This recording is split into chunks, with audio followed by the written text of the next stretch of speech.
వరద బాధితులకు చంద్రన్న ప్యాకేజీ. ఇటీవల ఆంధ్రప్రదేశ్ రాష్ట్రాన్ని ముంచెత్తిన భారీ వర్షాలు, వరదల బాధితులకు ప్యాకేజీ అందిస్తున్నట్లు ముఖ్యమంత్రి చంద్రబాబు ప్రకటించారు. ఈ మేరకు వరద బాధితులకు సాయంగా అందజేసే ప్యాకేజీ వివరాలను తెలుపుతూ చంద్రబాబు ట్వీట్ చేశారు. భారీ వర్షాలు, వరదలకు నష్టపోయిన ప్రజలను ఆదుకునేందుకు మంచి ప్యాకేజీని ప్రకటించాం. విజయవాడ వరదల సమయంలో 10 రోజుల పాటు ఎన్టీఆర్ జిల్లా కలెక్టరేట్ ని సచివాలయంగా మార్చుకొని మంత్రులు, ఉన్నతాధికారులతో కలిసి బాధితులకు సహాయం చేశాను. ఇప్పుడు నష్టం అంచనాలను పూర్తి చేసి గతంలో ఎన్నడూ ఏ ప్రభుత్వం ఇవ్వని స్థాయిలో సాయం చేస్తూ ప్రజలకు అండగా నిలబడ్డాం.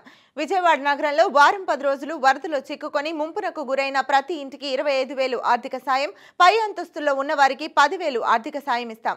రాష్ట్రంలో ఇతర ప్రాంతాల్లో వరదలకు ఇల్లు మునిగి ఇబ్బంది పడిన ప్రతి కుటుంబానికి 10,000 ఆర్థిక సాయం అందిస్తాం. కిరాణా షాపులు, చిన్న వ్యాపారాలు కోల్పోయిన వారికి 25,000, ఎంఎస్ఎంఈలకు వ్యాపార సంస్థ స్థాయిని బట్టి 50,000 నుంచి 1.50 లక్షల వరకు ఆర్థిక సాయం చేయాలని నిర్ణయించాం.